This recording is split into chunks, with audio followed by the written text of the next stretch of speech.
Live. Everywhere. On netrootsradio.com.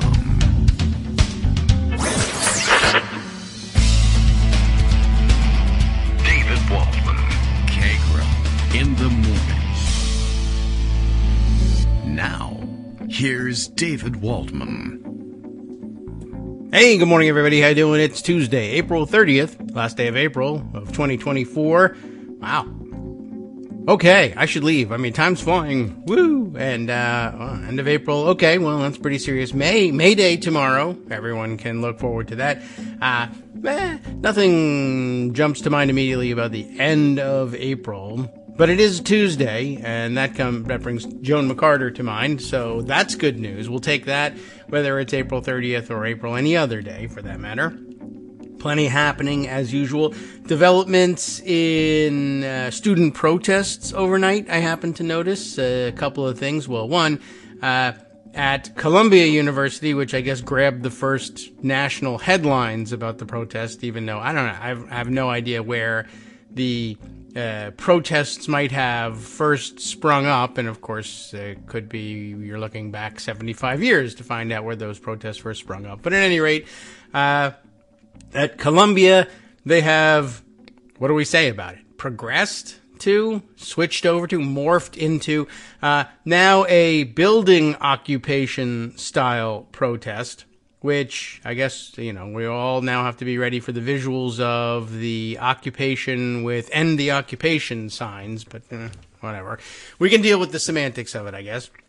But does it escalate it? Does it bring it to a new level? Does it involve some additional problems? Naturally, it does for the university. Yes, there's some property damage involved. And a couple of, I guess, the first reports that I read about it from the Columbia Spectator this morning included some comments about, I guess, some building workers who were inside during the overnight, forced entry and occupation of the building, and who said that I guess that they were detained for some amount of time and the students weren't immediately letting them exit the building, which seems odd. But okay, well, hopefully nobody there against their will at this point. I don't think that's in the interest of anybody there, but it was in the reports, and the Columbia Spectator probably has got it right there on the ground. So, interesting development. And like I said, I'm just happy to have made it to the this occupation is the good kind phase of the demonstration. But it was always an occupation, I guess, at some level, whether it was of open spaces on the campus or then later of buildings, though that will raise some new concerns and probably prompt some additional response from the university. But I guess that was the idea. Anyway, the other Columbia, British Columbia, apparently, has got a protest going on as well, about which I know next to nothing. The University of British Columbia, I only grabbed it because I thought this was an interesting twist to things. Did I park this in Pocket? I think I did.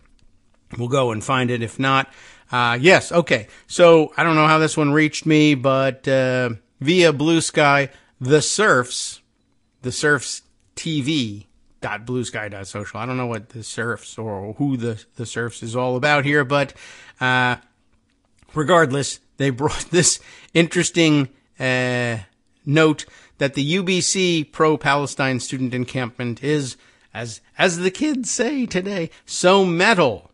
Why is it so metal? They're refusing to acknowledge the authority of UBC and will only negotiate with the local tribal elders. I'm going to give a shot at the tribe. Is it Musqueam? I don't know where the emphasis goes. Musqueam. Musqueam. And all of you Pacific Northwesterners probably know this. Musqueam elders, as it is their rightful land. That's true. It's not British, this Columbia, nor is it, I don't know, Anglo-Canadian, I guess.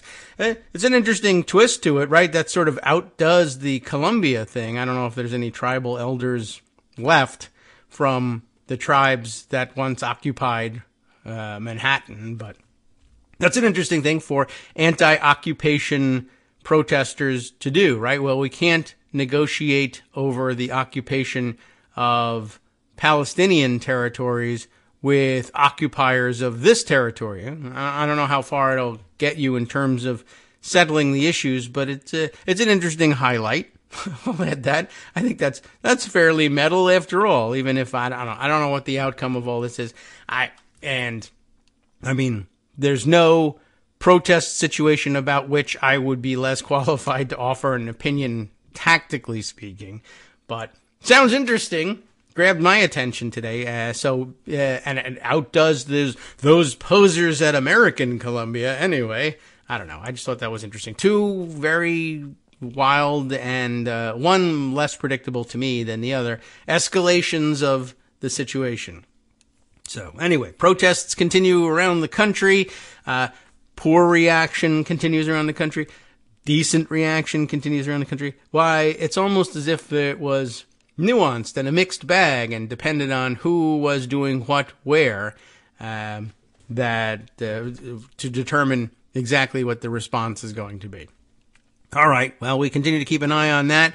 And, well, geez, there's much more. The F guy, however you define F, is back in court for another day today. It's Tuesday, not the day off, Wednesday. And I guess there were no proceedings before the jury yesterday either. So another day to catch a nap for Trump. And, well, we'll see how this one develops as well. But I'm looking forward to the trial resuming and missing bits and pieces of it in minute-by-minute updates breathlessly reported from the courtroom environs. All right, let's see. Other things to note in the morning? I don't know. Is anything else jumping out at us as a morning topic for today? First thing in the morning topic, anyway. Lots of backlash. Oh, I'm just taking a look at Justice's notes here. Continued backlash for Kristi Noem, who, inexplicably believed that her weirdo releases from her totally unnecessary book were going to resonate with people, and apparently not. As it turns out, we can't claim to understand rural America and MAGA all that well all the time, but we got some inklings about where their interests and loyalties lie, and shooting dogs just doesn't appear to be one of them. Some speculation in the last day or two. I didn't put any of the articles aside, I don't think, but I just happened to pick up this message sort of floating out there in the ether that the idea here is there are locals who have been aware of this story for some time, but that the story circulated more along the lines of Kristi Noem's sort of just a hothead, and in a fit of anger over this alleged underperformance or perhaps overperformance by the dog on the hunting trip, in a fit of anger, just took it all out on the dog, and pretty much the whole neighborhood was appalled by it and said, this is just one of those weirdo stories about that crazy lady next door, and that she was looking to, the reason she put it in the book, which is otherwise awfully stupid, and then released that excerpt, was to try to put out a different spin of the, I'll do the hard things and make the hard choices kind of thing, rather than wait for the country to find out that her neighbors think she's the local crazy lady. So, it's a theory. We'll see whether it matters at all, and whether she's, gets any of the benefits she thought she was going to get out of writing this book. I have no idea. Let's see. Other interesting stories. By the way, I just in preparing for putting up, opening the screens I want open for inputs during the morning, the Daily Kos Morning Digest has an interesting headline for us here. Believe it or not, Howard Dean, it says in the Morning Digest headline, is thinking comeback, which is something you probably didn't know unless you either are reading Daily Kos or living in Vermont. And quite honestly, the odds are better if you are living in Arizona but reading Daily Kos than if you are just living in Vermont and not reading Daily Kos that you would know this. Here's the deal. leads off their piece here in a very unexpected development.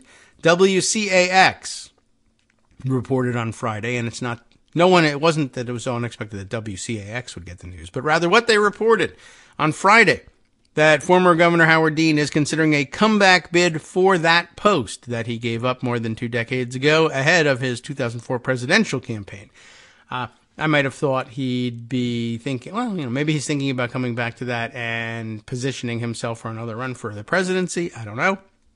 But the Democrat soon confirmed his interest to Vermont Digger. I imagine they call themselves Vermont Digger versus VT Digger, but I don't know. Though he wasn't forthcoming about his plans, I am considering running, he told reporter Paul Hind in a text message. You get to find out when everyone else, including me, does, or rather me included is the way he put it. Okay, so we stand by, and just a reminder that you can be kicked out of politics for saying yarg or something like that, but not for reacting to a Charlottesville anti-Semitic hate rally with there are very fine people on both sides. Something like that, for instance. You can't get away with that one. The yarg is just too crazy. All right, let's see. Oh, some other notes just happen to be coming in at the moment from Justice. Let's take a look at this. Yes, I had heard this one. She, in addition to shooting Cricket the dog, she, of course, shot the smelly goat in her serial killer murder gravel pit, but apparently also 3 horses. So she's also just known as the local animal serial murderer person, I guess. And yeah, I don't know. I assumed that she was trying to cover this up like, oh, you people, you city slickers just don't understand. This is the rural way of life. We're constantly dealing with the reality of life and death of animals on the farm, and you can't always wait for veterinarian to come and euthanize them, and you people don't understand. But most people apparently just don't feel that way about the animals, and they don't dispose of them simply by, well, let's bring them out and use the guns. And like cops shooting dogs, it seems like for her it's a paperworkless exercise in watching something bleed when you get to shoot it. So there you go. I don't know. It is just kind of a weird thing to have caught herself up in, and an example of why she might not have the sort of political instincts that can carry her any further than South Dakota, or, well, at least it can take her to Mar-a-Lago, but that's about it.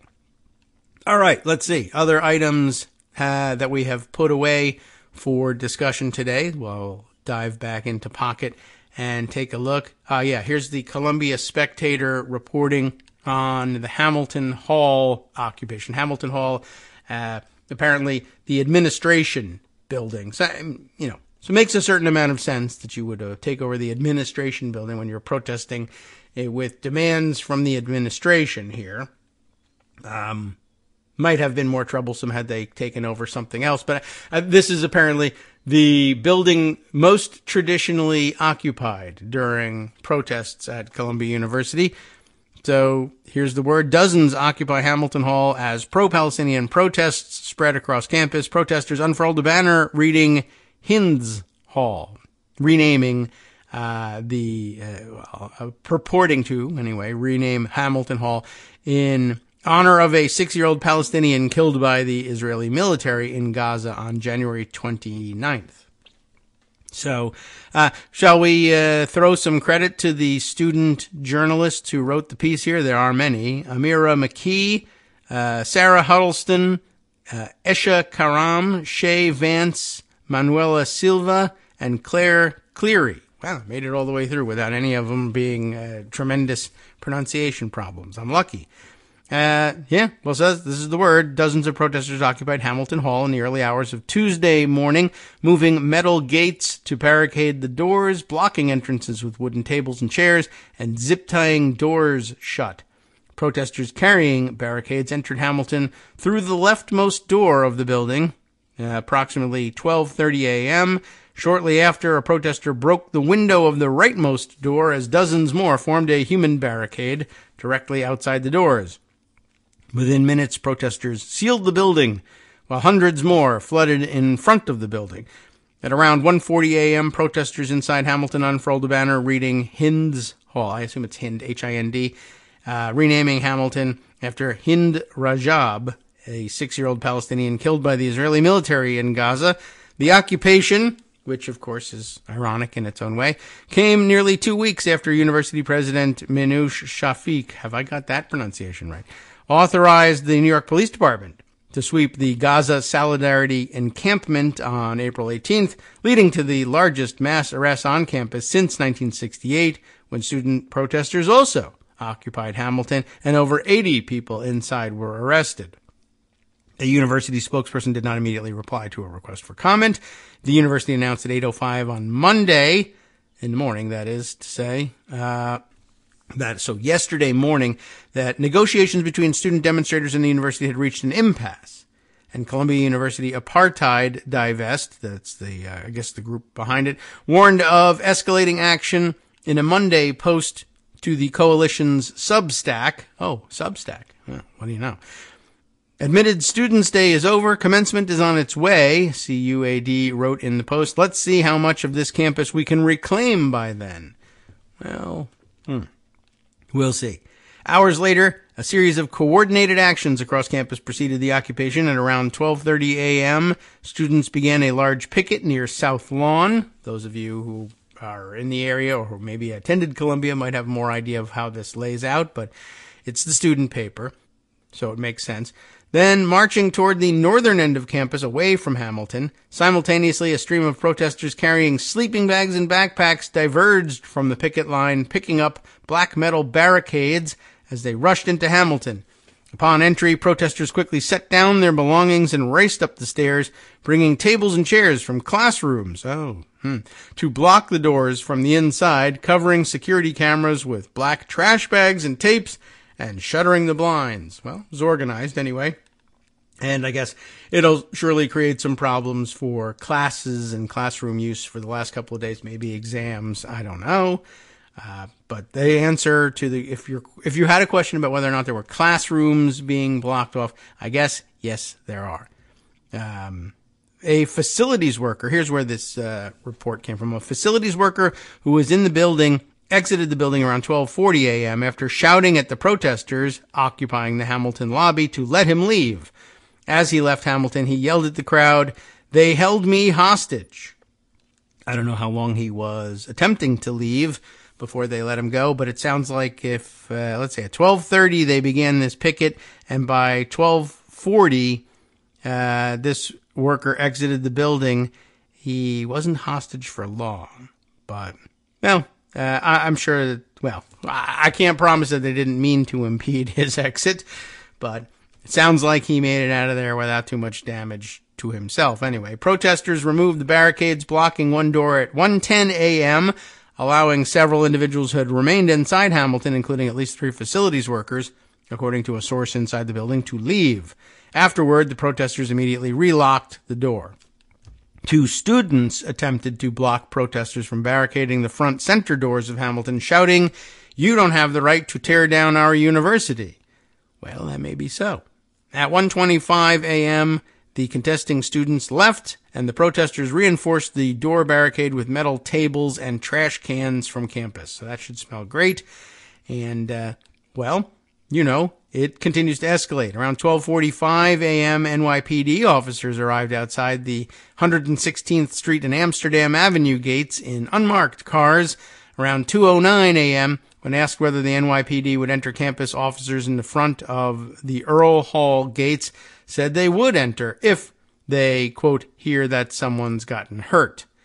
An NYPD spokesman told Spectator at 2:12 a.m. that officers are outside of campus but are not entering. So that's kind of where we stand. And from there, it's been more traditional, along all the same chants that they've been doing at their encampment, now at their occupation as well, and all the semantic and etymological, apparently, problems that go along with that. The University of Chicago president apparently making some sort of etymological comments about the use of the word encampment, which enthralled Richard Hanina, is that his name? Or Hananina. I don't remember how many N's there are, but yeah, I'm sure that's huge on everybody's mind. The etymological implications of using the word encampment. Anyway, minutes before the occupation began, a group of protesters moved at least a dozen tents from the Gaza Solidarity encampment to the lawn outside of Lewison Hall. A small group of individuals remained near Lewison Hall early into Tuesday morning. The Gaza Solidarity encampment also remained as of early Tuesday morning. At around 1:28 a.m., protesters began draping flags and banners out the windows of Hamilton, beginning with the Palestinian flag from the third floor. Protesters also hung up banners reading Intifada, Liberation Education, Student Intifada, and Gaza Calls Columbia Falls from various windows and ledges around Hamilton. So that could be, a little ambitious, but there you have. And then some more chanting and more banners. And, well, there you have it. So it gets a little bit more complicated and goes on here. Let's see. What's the last update? 6 a.m. Tuesday morning, Hamilton Hall remained occupied, according to the writers here. And although they view it as the building having been liberated, which is interesting, it's liberated under lock and key and zip tie and barricades and metal tables and chairs, but so it's liberated once you're in, but after that, I guess not. I don't know. So it's a little bit problematic. It'll cause some problems. I think the students probably had the upper hand prior to this. At least in PR terms.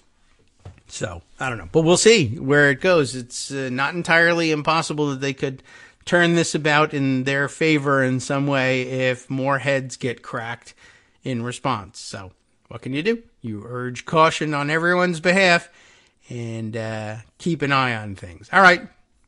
Got to switch subjects, as this is a developing story about which we have no particular expertise. And so, therefore, should move on. Let's see, what other things have I parked here? Yes. I did note in the Morning Post, you wouldn't know it because we rarely stop to make note of it, but we are under the cloud of a mass shooting because today is a day ending in Y, as Greg usually points out.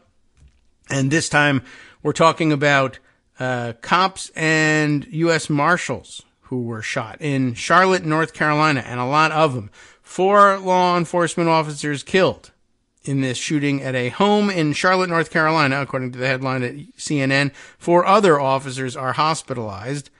The work of, the reporting, just to be clear, is the work of Devin Sayers, Sean Nottingham, and Emma Tucker for CNN. The work of the shooting belongs to someone else entirely. And again, 8 law enforcement officers shot, 4 of them killed, none of them killed by protesters anywhere of any kind, although, unless this is a gun protester, these cops shot at the hands of gun nuts, the people that they usually have pleasant conversations with when they encounter them doing open carry protests someplace. They, of course, respect all of their rights, but are nonetheless shot by gun nuts elsewhere. Anyway, now you can't hold necessarily one individual gun nut in a protest situation responsible for someone completely different elsewhere, even though they think they're exercising their Second Amendment rights. We would never want to tar anybody with the same brush, obviously, but it is of interest that the cops are out in force in riot gear and batons and helmets and Kevlar and weird-looking vests and all sorts of paramilitary equipment.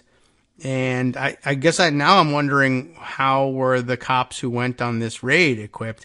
I see cops working the scene in the photos illustrating this story, but they're in standard uniform. But again, just interesting that, hundreds of cops have to be there ready for physical battle when they're talking about, for the most part, peaceful student protesters, minus smashing a couple of windows and doors now, I guess. But generally speaking, compared to being shot 8 at a time, I suppose, very peaceful. But, the danger really lies elsewhere. They just refuse to acknowledge it. Anyway, 4 officers, in fact, killed in a shooting while attempting to serve a warrant at a home in Charlotte, North Carolina, including 1 deputy U.S. Marshal and 2 local task force officers, authorities say. That at some point, I think in the initial reporting behind this piece, there were 3 officers killed. A 4th died in the late hours yesterday. A total of 8 law enforcement officers were shot during the incident. It was a tremendous number. Charlotte-Mecklenburg Police Chief Johnny Jennings said on Monday evening he described the shooting as the most tragic one he had been involved with in his 32-year-long law enforcement career. Members of a U.S. Marshal's fugitive task force were serving a warrant for possession of a firearm by a convicted felon in Charlotte's Shannon Park neighborhood, Jennings said. So it sounds like it was going to be kind of a dangerous assignment to begin with, right? Yeah, a warrant for possession of a firearm by a convicted felon. Well, that's someone who might shoot at you. I'm sure that they were prepared for it, but there's only so much you can do. The officers were met with gunfire from a high-powered rifle and returned fire, fatally shooting a suspect in the front yard of the house. Jennings said the task force had been serving the warrant to that suspect. So I guess that suspect's day in court isn't coming anytime soon. And, yeah, I'm just sort of curious how they approached this thing. And I don't know. I would not be surprised if they approached that warrant service for a violent felon in possession of a firearm just much more casually than they appear to approach breaking up student protests. It's a weird contradiction, if true, which is just speculative at this point. At any rate, yeah, I mean, I don't know why this isn't resonating and why we're not all talking about the mass shooting that happened there. Maybe it's because it involved police and they sort of seem to expect this sort of thing. I don't know.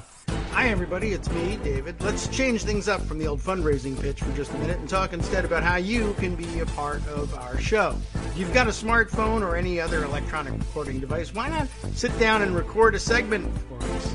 Read us an important article and give us your take. Or read one of your own original essays, or even just give us your commentary on something you'd like to share that's important to you. Then send the file to me at kagrox@gmail.com, and I'll try and work it into the show. Short segments, a few minutes in length, are easiest to fit in. And of course, I can't always guarantee that I'll be able to play everything, but if you've ever shouted at your radio or TV about something you wish was being covered, here's your chance to change that. Make the show your own. Send your submissions to me at kagrox@gmail.com.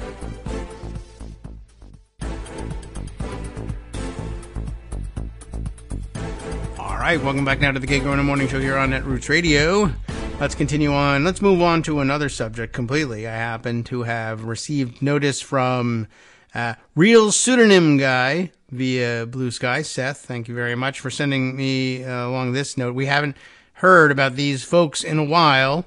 He lets me know, along with the Guardian's piece on, do you remember, you will, once we get to the story, you will remember these guys. I can't believe it. They're still around, but I guess the day in court is coming for the Prince, the plotters, and the would-be putsch, to make sure you have the T in there, Germany, to try that far-right coup gang. And I really don't know what else to call them. Coup in the gang. It's one of my favorite.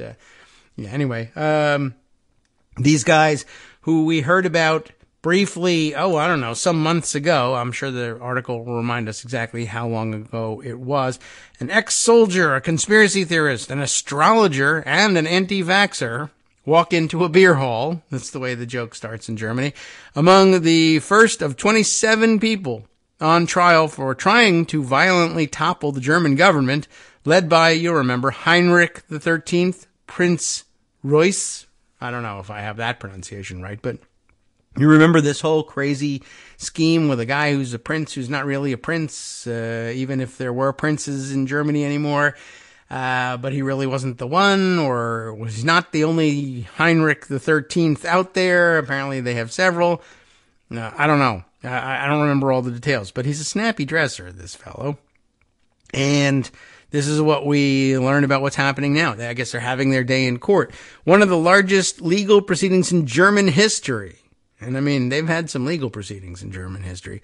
This one is due to start on Monday. That's yesterday. This is a piece written on Monday. So I don't know. I don't know why people don't say today, but I guess they anticipate the articles being read later in the week. And if it said today, we would think it was today. But it's not. It's Monday. This is the first of 3 trials of a group of far-right conspiracists who planned to violently overthrow the country's parliament. And they do have a history of that there in Germany, but this is a group with, I think, considerably less chance of making it happen than the last one, anyway. And so let's see. So sprawling is the network. I like this construction. So extensive their plans that for a mixture of logistical and security reasons, the 27 people due in the dock have been split into 3 separate groups. On Monday, a group of 9 identified as the military wing behind the group ringleader, the self-proclaimed Heinrich XIII, Prince Royce, 72. That's his age, not which Prince Royce, which Prince Heinrich we're talking about, the 13th. Well, which Prince Royce, 72nd. No, he's 72 years old. Well, he'll be the first to go on trial in the southern city of Stuttgart on terrorism charges. Wow.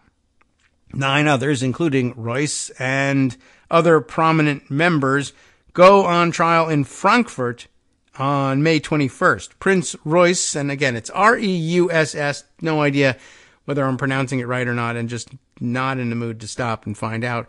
He is, this is a blunt assessment. Prince Royce, an anti-Semitic businessman, descended from a formerly aristocratic family, founded the group with the express wish to violently eliminate the state order. In the event of the coup's success, he was due to be declared provisional head of a new German state, which would have redrawn the country according to its 1937 borders. And good luck with that in this day and age. According to federal prosecutors, the group planned to enter the Reichstag in Berlin with armed support. What do you know? To arrest members of the Bundestag or parliament with the intention of overthrowing the system. A little bit of January 6th mixed in there. The plotters aimed to forcibly eliminate the existing state order and replace it with their own government. That's what I aim to do too. Let's all do that. They had been forging the plans from August 2021 until they were uncovered in December of 2022 in a series of large-scale anti-terror raids involving thousands of officers searching 150 properties across 11 German states as well as abroad. Members, many connected to the German far-right extremist Reichsbürger movement, had access to a massive arsenal of weapons, prosecutors said, including 380 firearms, 350 cutting and stabbing weapons, almost 500 other weapons, and 148,000 pieces of ammunition, which they referred to by the code name bonbons. Delicious. These are people who do not recognize the Federal Republic and its democratic structures, the prosecutors said. Among their very detailed plans was an execution list drawn up by ex-elite soldier and survival trainer Peter Warner, nicknamed Wolf, which included Chancellor Olaf Scholz, 2 leading TV personalities, Mork and Mindy, I believe. Marcus Lanz and Sandra Maischberger. Maischberger, perhaps. M-A-I-S-C-H Berger. You know how that goes. As well as the head of the opposition CDU, Friedrich Merz. In preparation for the new regime, quote-unquote regime, in which he expected to have a part, Warner commissioned a tailor to run him up a Nazi-style soldier's uniform, the court will hear. Oh my. The would-be putschists paid a Swiss criminal gang. I guess you have to figure they're Swiss criminals, and therefore Swiss criminal gangs. I just having trouble picturing how that would go, I guess. But it seems pleasant enough. A lot of fondue, I imagine, and precision timing, absolutely, on all of their capers. I would imagine a lot of Ocean's 11 sort of things happening there, except there's no oceans in Switzerland. Anyway, I don't know. Who knew? Well, They paid this Swiss criminal gang around 140,000 euros, which they helpfully translate as 120,000 pounds, for weapons, and had plans to search for... Okay, if you were wondering just what flavor of crazy does this, they're not just Nazis and Swiss mobsters. They had plans to search for subterranean children's prisons. Wink. QAnon. Wow. In which they believed a secret world government was carrying out experiments on children. Which, by the way, can I just, inform you, it was the Nazis that were actually, conducting experiments on children. But, whatever.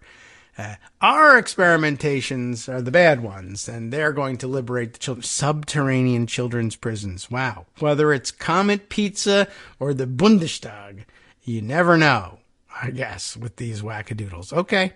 And the going price for that with Swiss criminal gangs, 140,000 euros, which I presume they deposited in a Swiss bank account, but not because they were looking to hide from international authorities, but because they were Swiss. I don't know. This is just too rich. All right. Thomas T., I guess they're only identified this way, a 60-year-old welder from the rocker scene in the southern state of Bavaria, together with the group's future trans-communications minister, Hildegard Leding, also 60, I don't know. I can't tell you what's different between that and a regular communications. No idea how they're using the word or the prefix trans here. Well, at any rate, the two of them, these two 60-year-olds, the welder and the, I don't know what, but self-styled trans communications minister, are members of the right-wing AFD party and an astrologer. Okay, so Hildegard is both a member of the right-wing party and the trans communications minister for that party and an astrologer who really should have seen all this coming, are said to have sought out candidates for the future government on a spiritual basis, according to their dates of birth, which would mean astrology, I assume. A star chef from Austria with a mandate to cook healthy food for the new regime, wow, was also involved. I don't know. They're curiously progressive, this group of Nazis.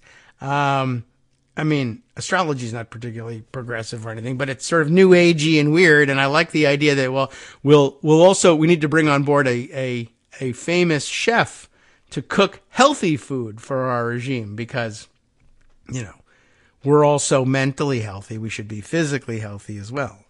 Wow. So, it just gets better and better. On trial alongside T, the welder, will be Melanie Ritter, 57, a doctor specializing in the method of predicting the future through eggs. What?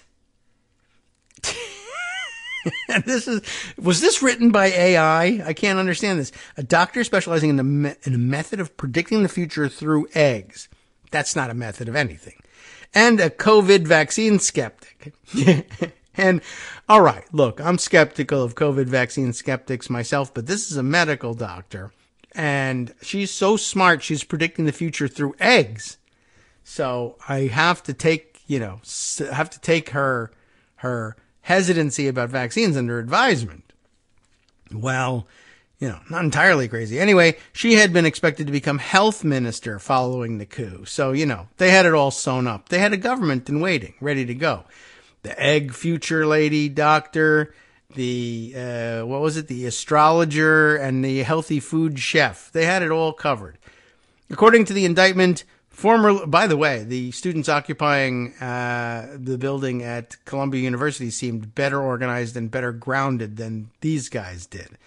Anyway, according to the indictment, former Lieutenant Colonel Rudiger von Pescatore, aged 70, they're all elderly folks, generally speaking, for your revolutionary crowd anyway.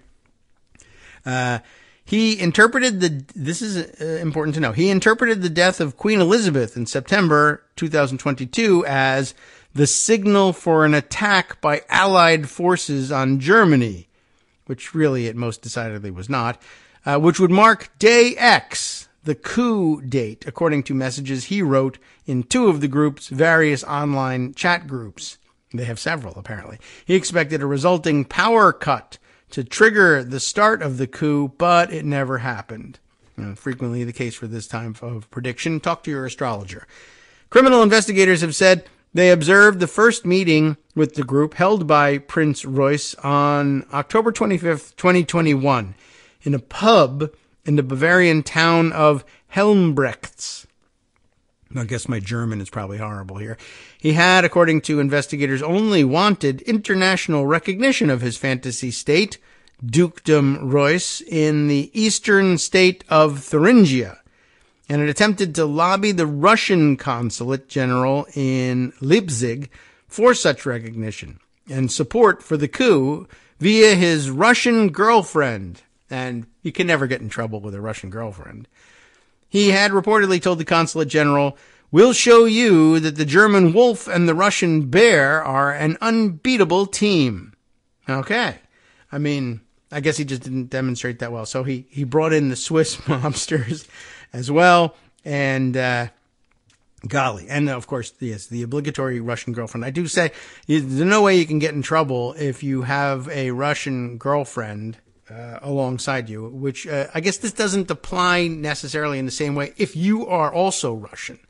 But yes, if you're not Russian and you're in a different country and you find yourself all of a sudden inexplicably with a Russian girlfriend who really, ask your friends, is this working? Does this look like it's right? Are we on the same level here? Like if you're, I haven't seen the Russian girlfriend, but knowing their MO, Prince Royce was probably out of his league on that one, we'll guess. Anyway, Royce's lawyer, Roman von Alvensleben, I think, said last week that he would not comment on his client's position. "I cannot confirm that Prince Royce posed a threat to the existence of the Federal Republic of Germany and that he would have joined or approved of the use of violence," he told German media. Okay. Well, that's a lawyerly statement, and it's just surprising all around. Interesting to find out about the existence of Swiss criminal mafia. You have to assume that every country has got them somewhere. Everybody's got a criminal element. You just don't think about it very often. Yodeling mobsters who make, his daughters make hot chocolate, and I don't know, Heidi as gangster. It's really shattering a lot of myths today. So it's important to look under the seamy underbelly of European QAnonism, I guess, and be aware, right? I guess it isn't an illness unique to this country. Maybe that's the reassuring message that we take away from this. However, this country is in enough trouble all by itself. And I wanted to share this story with you as I parked it in pocket yesterday. Saw it being passed around on social media and missed our gaze anyway yesterday, eluded our gaze. From OhioCapitalJournal.com, this commentary by David DeWitt, who writes, "How Citizens United Cleared the Way for the Biggest Political Bribery Scandal in Ohio History." It's Ohio history, so it's a little smaller than the biggest political bribery scandal in U.S. history, I assume. But I do note that I did see the news of this particular gang of wackadoodles going down the other day. But this is the first analysis of just how big the problem was and what its roots really are. Ohio politicians, the subheader notes, have been awash in dark money support and doing the bidding of the big money interests that finance them. Yeah.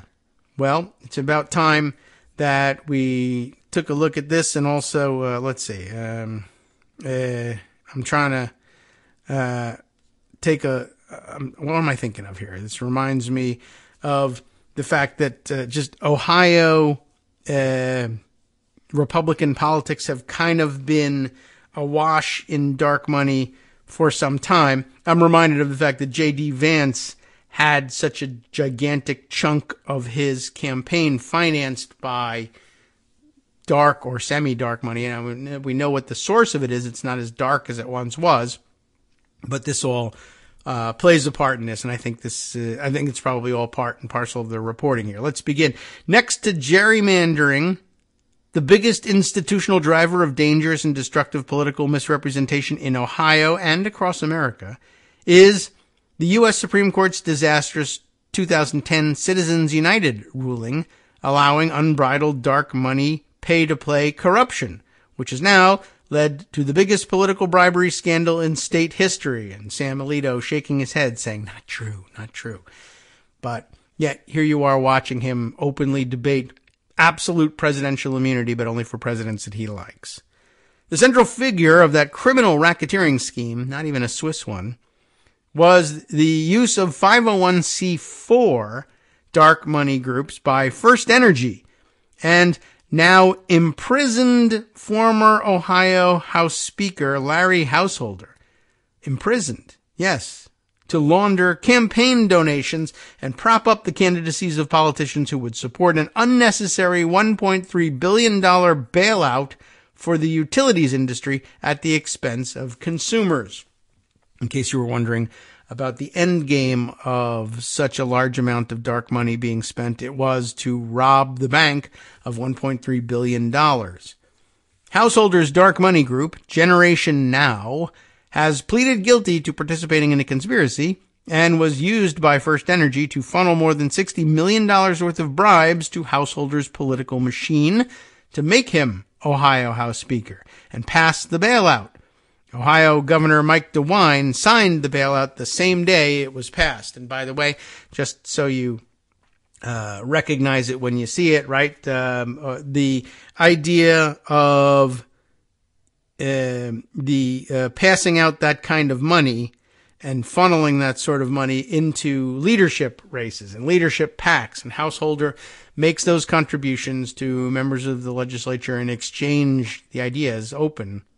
As it is here in Congress, openly, I supported you and now you need to support me in all of this. $15 million of the Generation Now money came via another dark money group, Partners for Progress, which otherwise sounds like a nice bunch of people. First Energy gave $25 million to Partners for Progress between 2017 and 2019. A First Energy lobbyist named Dan McCarthy was listed as the principal of Partners for Progress in 2017, later leaving to become DeWine's legislative affairs director, where he lobbied to pass the House Bill 6 bailout.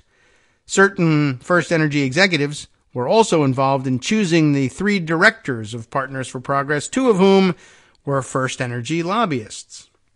So it kind of sounds like it's First Energy behind this whole thing. First Energy also gave $1 million in 2017 to a dark money group called Freedom Frontier, which also sounds nice enough, but does sound like a right-wing group. Freedom Frontier supporting John, John Husted? Husted? How did he pronounce? I don't know. Came and went, and now we don't know how to pronounce his name. As he made a Republican Party primary bid for the nomination to run for governor. The group then supported DeWine after Husted, I don't know, dropped out of the primary race to become his running mate. In 2018, First Energy donated $2.5 million to a Republican Governors Association affiliated dark money group called State Solutions Backing DeWine for Governor. State Solutions. Okay. In 2019, they gave $300,000 to another dark money group called Securing Ohio's Future. Also sounds pretty conservative. For a grand total, though, of nearly $4 million in dark money to support DeWine/Husted. God, thanks for the pronunciation notes from Scott. Sitting on the ground. Well, not sitting on the ground, but sitting, probably, and considered to be on the ground in Ohio. Certainly something is grounded here. Just the chair, that's enough for us, just so long as there's a connection. Leaving no pocket unfilled, First Energy also made a $300,000 contribution in 2019 to a dark money group called Liberty, Ohio. Now they're really getting to sound more conservative in their group names.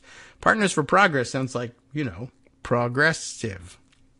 Anyway, leaving no pocket unfilled. I like that. First Energy also made a $300K contribution in 2019 to Liberty, Ohio, which a First Energy lobbyist tied to now Ohio Senate President Matt Huffman, calling it the Huffman C4, that is to say 501c4, the section of the tax code under which they're organized. As far as traditional campaign spending, now indicted former First Energy executive Chuck Jones, not the cartoonist, hosted a fundraiser for DeWine at his home. The company also gave nearly $1 million in traditional campaign money to legislators, other office holders, candidates, and political parties. This included First Energy's largely employee-funded Political Action Committee, which gave $25,202 to the 2018 DeWine campaign, $10,000 to his inaugural committee as well. Alongside Jones providing $12,700 in food and beverages for the DeWine fundraiser. A total in traditional funding comes to $47,902. After the scandal broke in 2020, way back then, DeWine pledged to donate $35,000 of that, noting at the time that First Energy executives had not been charged. Now we move on to the next section, influence peddling. Let's find out about the influence and the peddling. Shortly before winning the 2018 race for governor, DeWine met with First Energy executives at an RGA, Republican Governors Association, fundraiser in downtown Columbus on October 10th, 2018. The Dayton Daily News first reported. First Energy Solutions then donated $500,000 to the RGA, according to tax records. Shortly after winning the 2018 race for governor, on December 18th, 2018, DeWine, Husted, Jones, and now indicted First Energy executive Michael Dowling met at the Columbus Athletic Club. That same night, Jones and Dowling went from that dinner to the German Village condo of First Energy lobbyist Sam Randazzo, where they seem to have negotiated a $4.3 million payment that First Energy has admitted in a deferred prosecution agreement was a bribe. How's that for dramatic? Plus, of course, the dinner was held in a German village on the border with Switzerland and catered by mobster fondue operatives. Okay. Well, when Randazzo was indicted by the U.S. Department of Justice in December of 2023 on 11 felony counts, did you know that happened? Including bribery and embezzlement, the charges included allegations that Randazzo had a corrupt relationship with the First Energy executive, stretching all the way back to 2010, allegedly serving as general counsel to the Industrial Energy Users of Ohio. Well, that's some group, while secretly being paid as a consultant for First Energy. I don't know why that even has to be a secret. Randazzo settled disputes over electricity rates on terms acceptable to the energy companies, then channeled the settlement money through shell companies where he skimmed off a portion, the indictment said. That's just called being a consultant. Between 2016 and 2019, First Energy paid $13 million into Randazzo's shell companies. A state-level indictment of Randazzo said that, Randazzo passed $7.75 million to the industrial users and pocketed the rest, it said. DeWine's chief of staff, Laurel Dawson, was married to a man who had been a paid lobbyist for First Energy and who had received a $10,000 loan, maybe, wink, wink, from Randazzo in 2016, the indictment said. This is rather sprawling. In January of 2019, as Randazzo was being vetted to chair the, I don't know what this is, PUCO. That's a good question. What is that, and how do you pronounce it? Because it looks like Puco. That can't really be it. Public Utilities Commission of Ohio. Okay, I mean, you have to be an Ohio person perhaps to know that one offhand. But That's a real deal. Public Utilities Commission of Ohio. And how do they pronounce it? Can someone tell me whether it's PUCO or not? Because it should be. It's fantastic. But then again, I've argued with people that over the pronunciation of the Project for a New American Century for some time now. Why they say PNAC when it's a soft C, I have no idea. Why would you walk away from something like that? Anyway, let's get back to the story. In January of 2019, as Randazzo was being vetted to chair the PUCO, he told Dawson, DeWine's then chief of staff, about the $4.3 million payment.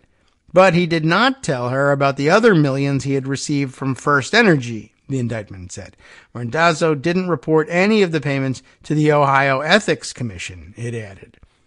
A former aide gave DeWine a 198-page dossier reporting shady financial connections between Randazzo and First Energy on December 28, 2019. But the governor's office says that Dawson never told the governor about the $4.3 million payment before DeWine nominated Randazzo to chair the PUCO, I'm going to call it that no matter what, on February 4th, 2019. You didn't tell me there was anything bad about this guy, that you gave me a 198-page dossier on all reporting his shady financial connections, but not this $4.3 million one. According to the state indictment, Randazzo spent the rest of the year and part of the next helping to draft and openly lobby for that corrupt bailout. Who would have guessed? The bailout was passed and signed by that very same governor in July of 2019. And as they mentioned earlier, signed the day it was passed, something he was obviously very enthusiastic about. Oh, right. That gives us a chance to talk about enthusiasm. Right, without screwing up our outro music. That's fantastic. I like this new layering. Householder and 4 others were arrested in July of 2020, but it wasn't until the following November when the FBI searched Randazzo's condo, what took so long, that Dawson says she told the governor about the $4.3 million payout. Now, I gotta tell you something. They're searching his house. They might find $4.3 million. And here's how it got there.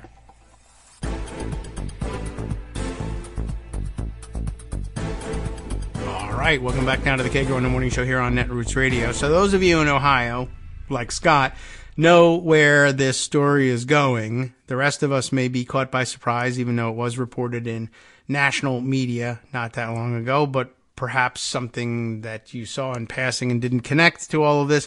I assume this will all be tied up by the end of the article, but if not, I have a piece from pointed to by Scott here standing by to update you.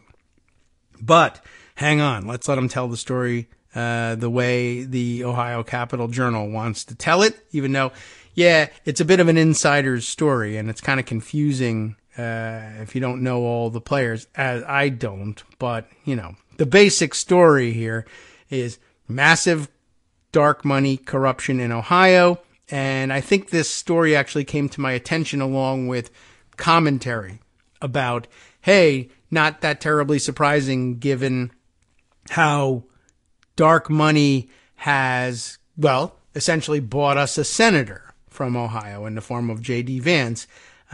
Shouldn't take anybody by surprise, even if the rest of this story actually kind of does. So where were we? Right. According to the state indictment, Randazzo spent the rest of the year and part of the next helping to draft and openly lobby for this big bailout. Householder and 4 others were arrested in July of 2020, but it wasn't until the following November when the FBI searched Randazzo's condo that Dawson said she told the governor about the $4.3 million payout. Right. DeWine has staunchly defended Dawson, just as he defended McCarthy, the former aide and First Energy lobbyist, with the dark money bribery pass-through group. McCarthy resigned his position in September of 2021, but DeWine has kept Dawson on staff as an advisor, earning, by the way, more than $180,000 per year. Peanuts compared to the millions being passed around, I guess, but still pretty good. In September of 2023, DeWine appointed McCarthy to the State Racing Commission, because he seems like an up-and-up, kind of guy, and there's nothing dirty about racing. What's happened since? Well, a lot. After the scandal broke, the nuclear part of Ohio House Bill 6 was eventually repealed, but the law's gutting of the state's renewable energy portfolio still stands, as does the bailout of two 1950s-era coal plants, one of which, by the way, is in Indiana, which many of you probably understand to be a state separate from Ohio. Householder and former state GOP chairman Matt Borges, has got his pronunciation right, Borges, are serving 20 years and 5 years, respectively, in federal prison for their roles. Two other lobbyists cooperated and are awaiting sentencing, while a third died by suicide, wearing a DeWine for Governor t-shirt, by the way, in June of 2021. That is rather surprising. But it's not even the suicide I was waiting to tell you about. Randazzo died by suicide on April 9th, 2024, just a few weeks ago. It's remarkable how many of them are dying by suicide. And, of course, dying by suicide in a DeWine for Governor t-shirt. That may just be the only t-shirts they had around the house, or it may be more meaningful than that. Who would have thought? Suicide for DeWine. First Energy shareholders have filed a lawsuit, I guess they will, on an ongoing case in which DeWine has been subpoenaed, and Husted has been called on to give sworn deposition. Asked this week about the October 10th, 2018 RGA fundraiser meeting with First Energy executives, DeWine claimed, "I don't remember that. I'm not disputing it. I just don't remember. I don't remember the meeting." As for the December 18th, 2018 dinner with First Energy executives, DeWine has said he doesn't recall Randazzo's name coming up. Asked this week about the $4 million that First Energy spent in dark money supporting his bid for governor, DeWine claimed he didn't know about it.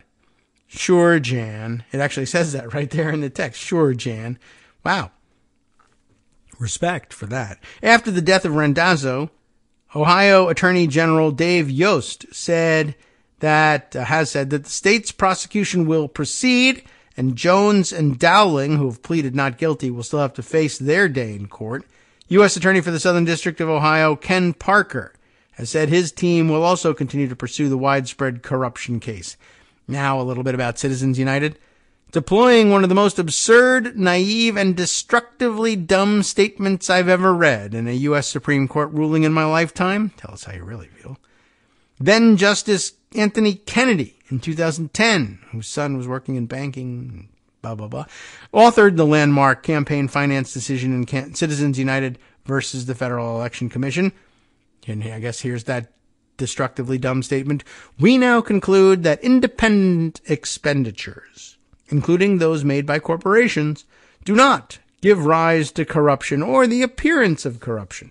The fact that speakers, i.e. donors, because money is speech, may have influence over or access to elected officials does not mean that these officials are corrupt. The appearance of influence or access, furthermore, will not cause the electorate to lose faith in our democracy, Kennedy claimed. I'm sure that came from something completely different. What combinations of delusional hallucinogenics was Kennedy on when he made that obnoxious declaration? As then Justice John Paul Stevens observed in his dissent, the majority's Citizens United ruling is a rejection of the common sense of the American people. This entire dark money, political bribery, and money laundering scheme in Ohio was made possible exactly because a narrow majority of Republican justices on the U.S. Supreme Court, are they ever a problem, declared that for the purposes of the Constitution, corporations are people and money is speech. And the 14th Amendment doesn't mean anything, and presidents have absolute immunity. Sure, why not? They followed the Citizens United ruling with several others that removed any and all accountability for dark money political spending, including upholding the SpeechNow.org versus FEC appellate rulings months after Citizens United, and their McCutcheon versus FEC ruling in 2014, again by a 5-4 vote. Combined, these decisions have cleared the way for wealthy individual donors, corporations, and other moneyed special interests to spend unlimited dark money on elections, and oh boy, have they ever. Outside groups have poured billions of dollars into influencing American elections since the Citizens United ruling. Take just our races in Ohio for one of our seats in the U.S. Senate, and just outside spending for or against candidates. According to OpenSecrets.org, in 2004, the amount was just over $45,000. So to the pre-Citizens United, $45,000 in outside spending for or against candidates in Ohio. 2010, the year of the decision, nearly $3.5 million. 6 years later, 2016, it was more than $54 million. Holy cow, right? Well, in 2022, just shy of $100 million. Sounds like it's escalating a little bit. And one more section here, restoring representation. Oh, that sounds good. Let's do that. This is all so far beyond ridiculous. There's nary a word for it. Gerrymandered rigging of district maps to guarantee supermajority party power goes hand in hand with a system of campaign finance that allows for this kind of pervasive pay-to-play corruption infecting government. If voters are ever to truly save Ohio and the American Republic by restoring true representation of the people and the people's interests, poisonous gerrymandering and corrupt political spending have to be addressed as first priorities. Of course, MAGA America insists that they're doing just that by doing more of it, somehow. Does it make sense? No. Doesn't matter. This, though, really doing it, should have been done here in Ohio nearly 4 years ago, when the first energy scandal first broke. But supermajority Republican lawmakers, with DeWine by their side, instead spent 2021 and 2022 imposing more unconstitutionally gerrymandered maps, and while they've found time to indulge every culture war distraction on the extremist right-wing menu, they've done absolutely nothing to address widespread public corruption. This relentless, belligerent misrepresentation of the people of Ohio and our best interests has only led to miserable public outcomes, and for myself, as a seventh-generation Ohioan, our writer tells us, whose family moved here in 1805, it all embarrasses us deeply in the eyes of the nation. So, that's quite a story all by itself. Now, Scott sent me, in case, I don't know how this story would have failed to include it, but how about a little bit more detail on the latest suicide connected to this story? He sends me this local NBC4 affiliate coverage of the story. Sam Randazzo, recently charged in Ohio's biggest corruption case, found dead, reports Mark Feuerborn on April 9th.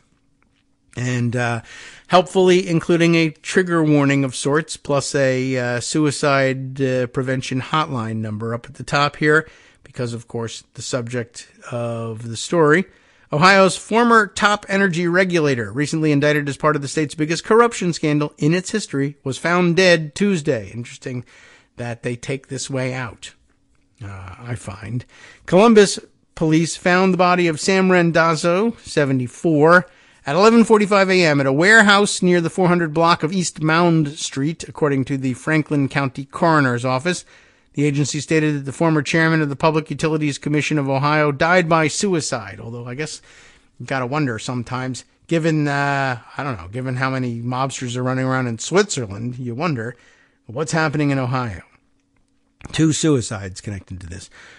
It's interesting mostly because I understand the thought we're supposed to have over this. Yeah, they just wanted to avoid accountability and prison by, at all costs. But I don't know, there's sort of this element of the suicide exit here. It makes you think, well, you have to have sort of felt overwhelming shame and remorse over this thing in order to do this. But, who can understand the mental state that drives people to suicide? But it does make you wonder about whether or not, were they driven to suicide? They seem like not sort of people that would be driven by shame and remorse over anything. But I'm sure they're complex humans just like anyone else. Well, anyway, Franklin County auditor records confirmed that the building was owned by Sustainability Funding Alliance of Ohio, which has been labeled as one of those shell companies for Randazzo in court documents for state charges against him. Randazzo was accused of taking a bribe from First Energy, of course, the company at the center of a 2019 scheme to pass a $1 billion bailout bill for its nuclear power plants.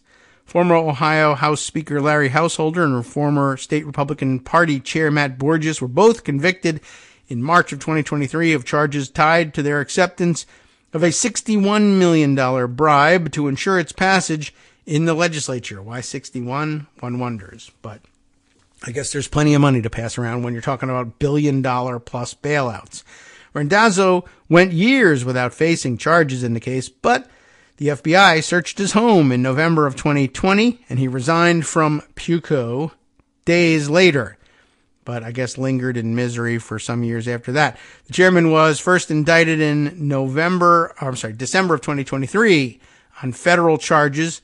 That's 3 years later that it took to actually even indict him on charges including, one count of conspiring to commit Travel Act bribery and honest services wire fraud, 2 counts of Travel Act bribery, 2 counts of honest services wire fraud, 1 count of wire fraud, 5 counts of making illegal monetary transactions. Okay.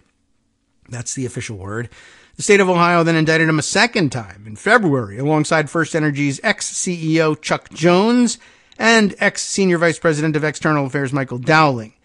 Those names we heard in the previous article. The group shared 27 different felony violations, including bribery, engaging in a pattern of corrupt activity, and money laundering, among others. Who would have thought?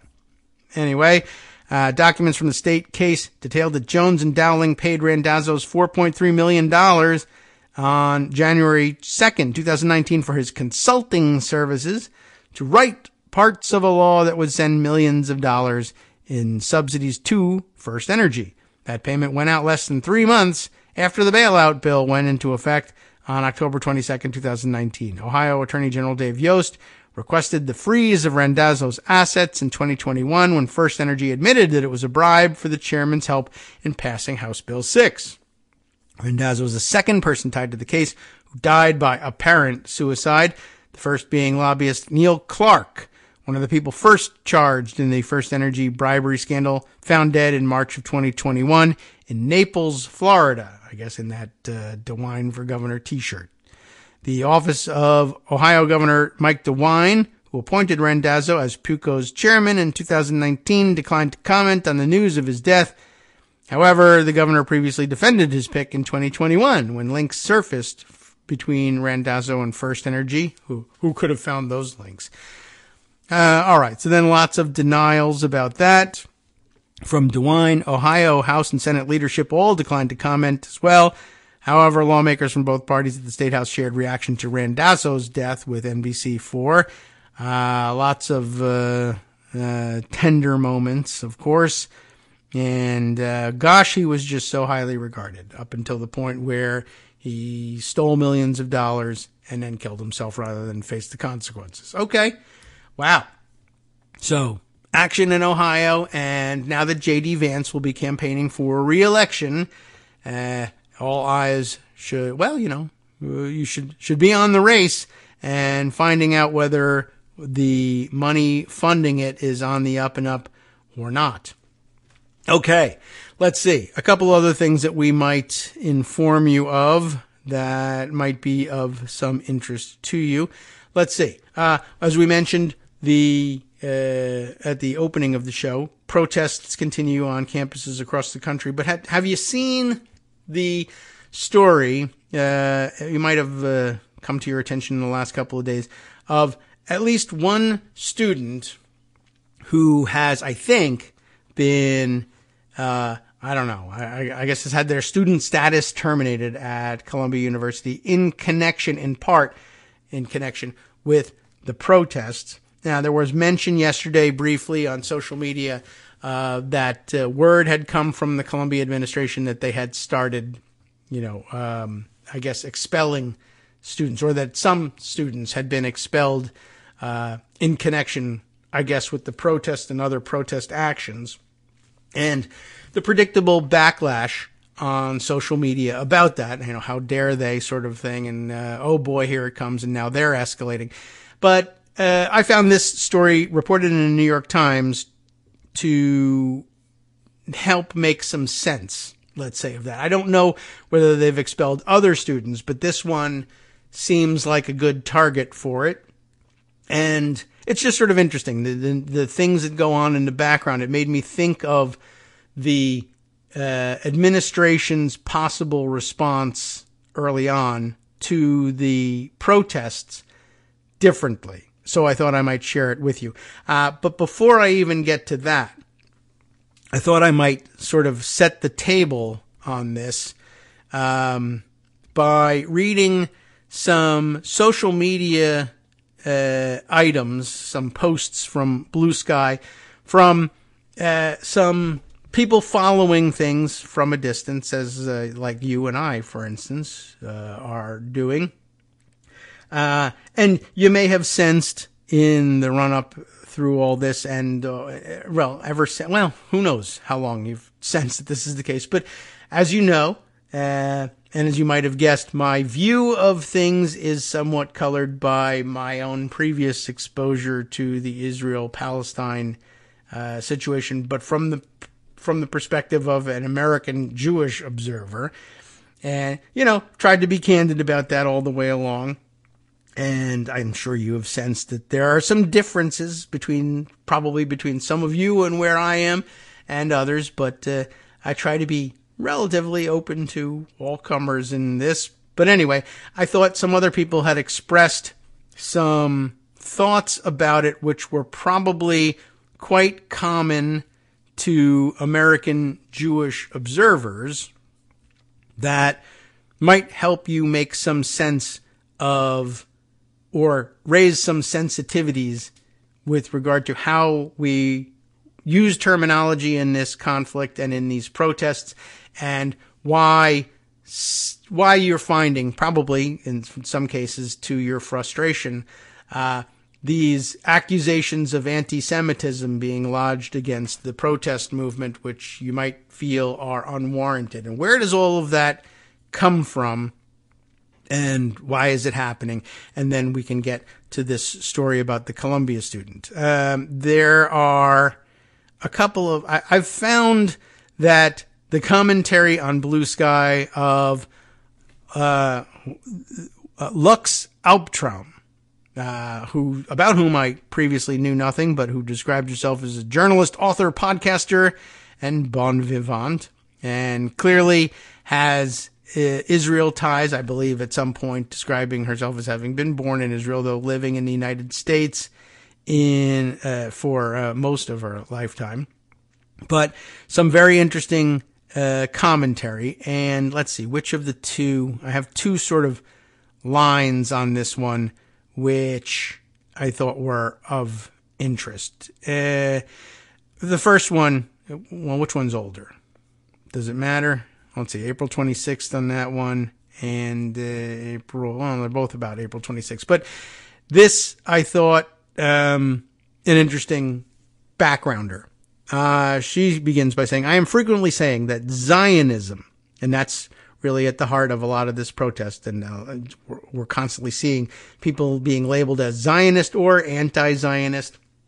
And it's not always clear that everybody's working with the same definition of Zionism, or if there even really is one, there's clearly not one universally accepted one. But she begins by saying, I'm frequently saying that Zionism means many things, and that for Americans especially, it is often this very vague, wouldn't it be nice to have a country where Pesach, Passover, was a national holiday, without much further thought.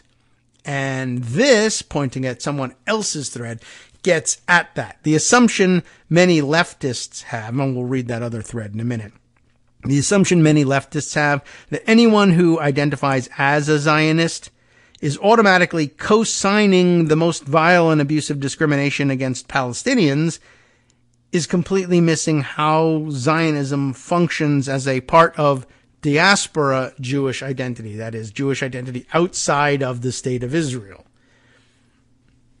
Many self-identified Zionists, she continues, and again, you have to put aside, if you're immediately finding yourself in disagreement, you want to put aside for the purposes of argument here, the assumptions that you make about Zionism and what they are, and ask American Jews, well, what do you think it is? You say that you're Zionist in general, or that you won't sign on as an anti-Zionist. What does that mean? Because very frequently outsiders to the conflict and also insiders to the conflict from the Palestinian side. Palestinians themselves view Zionism as one thing and one thing only, occupation forces. And they love to conflate occupation with Zionism, Israel in its entirety with Zionism, and Judaism in its entirety with Zionism, which is just not accurate, which, of course, the Jewish American anti-Zionist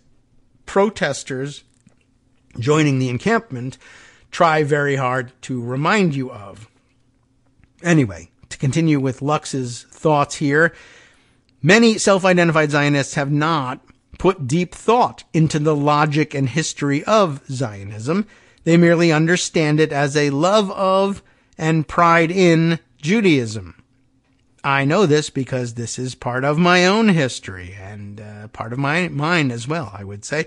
When you tell these people no Zionists allowed, they do not hear it as a rejection of apartheid. They hear it as a rejection of Jews. This is why so many is anti-Zionism, anti-Semitism conversations are total non-starters.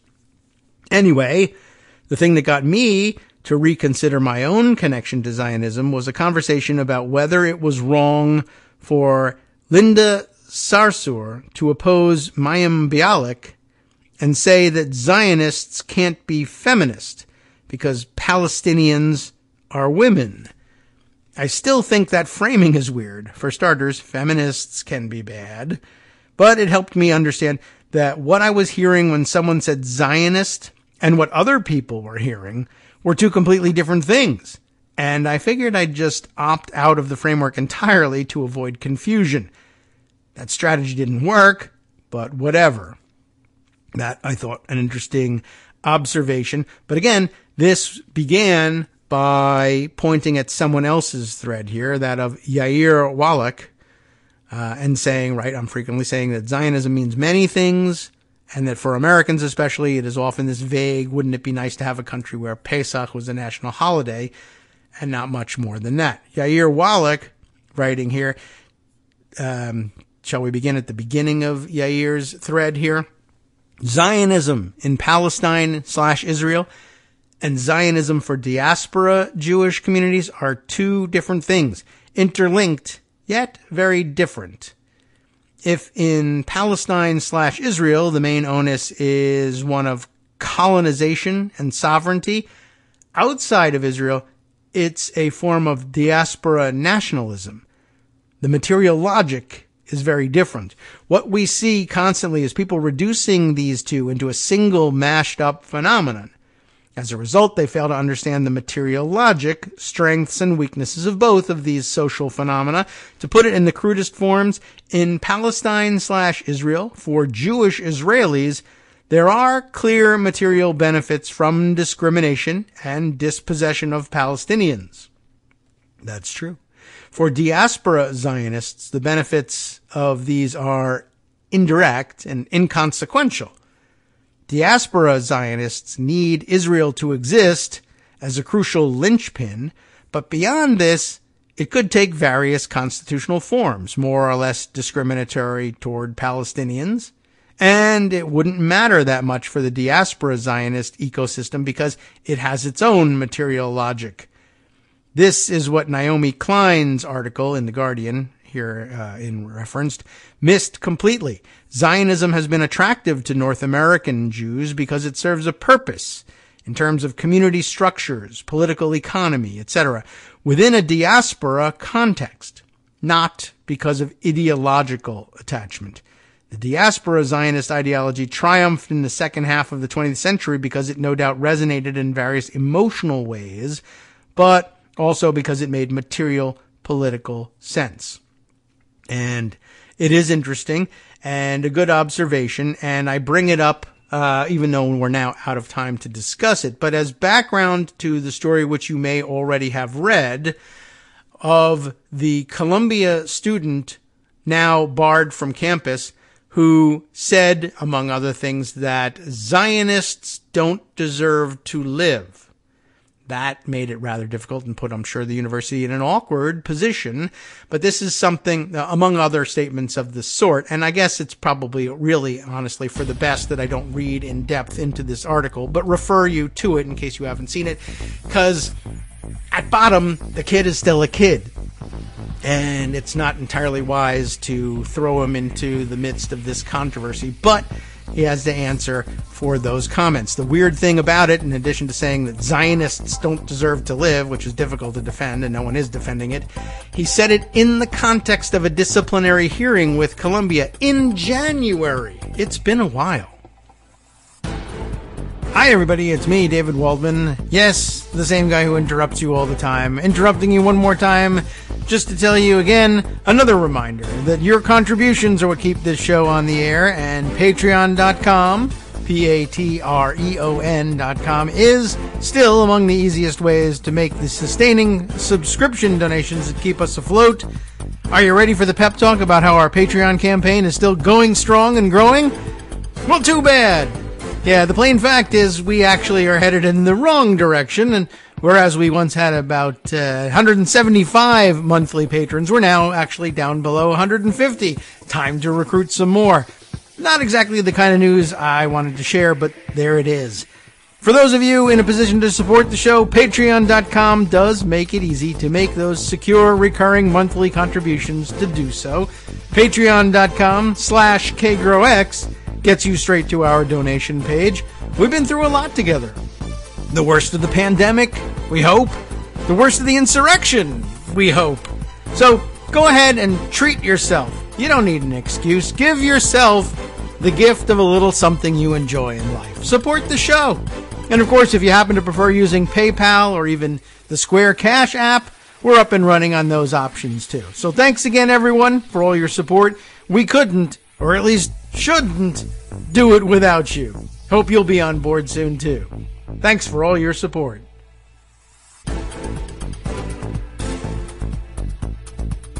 All right, welcome back now to the Kagro in the Morning Show here on Netroots Radio. Joan McCarter joins us now. Hello, Joan. How you doing? Hello, David. I'm fine. Okay. I'm awake. Yeah. Okay, that's good news. We, Yeah. it always works out best if you are. Where's my? I know I have one. There we are. My one soundbite of you that I like to use when we're on. Mama Kagro, Mom. Yeah. Doing that one time. One of my favorites. Like, hey, quiet down back there. One of my favorite intros. Okay, so we're making the transition here.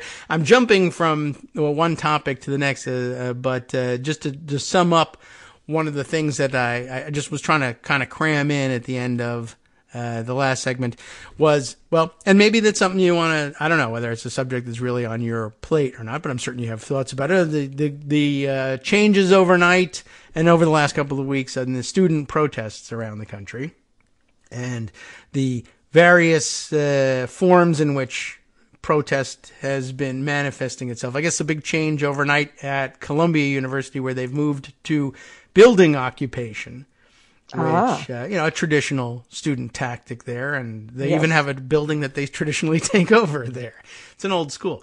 But there was some mention yesterday and some backlash on social media about the statement from the administration that they had, in fact, separated some students from the student body there. I guess that means, I don't know whether that's a permanent ejection or just a suspension, but that generated some backlash. But as it turns out, some of the in-depth reporting has been kind of interesting about this one student in particular. And I haven't been reading the article aloud because, as indefensible as the comments were, the kid's a kid.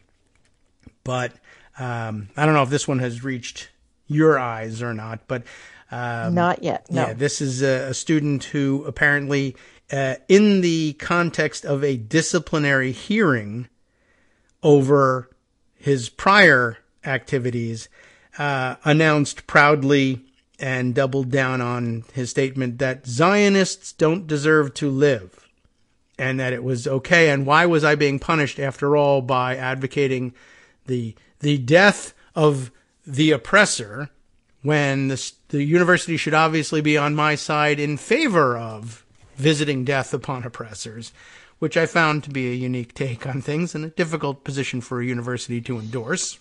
Yes. Apparently this was doubled down on, and it was something that he said in the context of the disciplinary hearing for prior statements. So I think that they put the administration in a difficult position, and they probably did have their hand forced in separating him from the university in this context. But it took them a good long time to do it. It sort of gave me an interesting and different perspective on the university administration's response to protests in general. And I think that they still made some pretty tremendous mistakes in responding to the demonstrations. Mm-hmm. But I could see where it was easy to imagine after what the Republicans in Congress did to the university presidents elsewhere. Yes. I wondered whether they came back to the boss here and said, you remember that kid we were taking the wait and see attitude with, even though he was advocating the death of all Zionists? Yes. He's just led this protesters' first press conference. Oh, that's probably bad. We should probably think about, at the minimum, separating this guy from the herd, if for no other, and to put the best possible spin on it for the administration, which, I don't know, someone's got to do it, I guess, at some point, is, aren't you doing the protesters something of a favor here by saying, you haven't removed this kid from among your ranks, we'll do it. Yeah. And then you go ahead and continue with your protest, which is an interesting thing to keep in mind when the prevailing sentiment is, the authoritarian thugs of the administration cracking heads and coming down on us once again, as opposed to, they didn't eject all of you immediately. Didn't love the use of the New York City Police Department, certainly. No. And it doesn't really explain that or excuse that in any way. But I just thought it was interesting that it may be that somewhere at some level, you like to think that this is the case, that the administration is saying, all right, well, we recognize the difference between this one kid and the rest of you, though it does lead to questions. Apparently, not only was this kid making the statements, he was videotaping himself doing it and then putting it on his Instagram account, which makes it difficult to believe, say, that other student organizers of this protest hadn't seen it because they were meant to. Right. But anywho, I don't know. I just thought that was very interesting and an interesting background item in thinking about all this. Doesn't mean anybody has to, sign on for the administration's role here or support them versus anything else. But like most things, the situation is nuanced, and they probably felt that when the encampment started and this kid turned out to have a leadership role in it, they probably panicked a little bit and said, well, we've been waiting on this kid to make things right, and he hasn't. And now he's in a position and he's where clearly not going to. Yeah. And now he'll be antagonized by outsiders who are in direct opposition to his position. I don't want this kid finally acting out only to have the rest of the country find out that we've known about him since January. Yeah. I wondered about that. So anyway, because everybody else was on recess on your usual beat, I thought that we might be able to bring that up. It colored my thinking about things. But I'm more interested in how you could color my thinking about things. What are you thinking about these days? I've got your diaries open. In that vein, I'm thinking about power students actually kind of have. Yeah. Because I'm of the apartheid South Africa divestment era. Yeah, and, tiny Lewis and Clark College, we had an encampment. Oh, yeah? Of 3 or 4. Oh, well, okay, yes, that is an encampment. Okay. Well, you guys just liked camping, in addition to everything else. It is the Pacific Northwest. Yeah.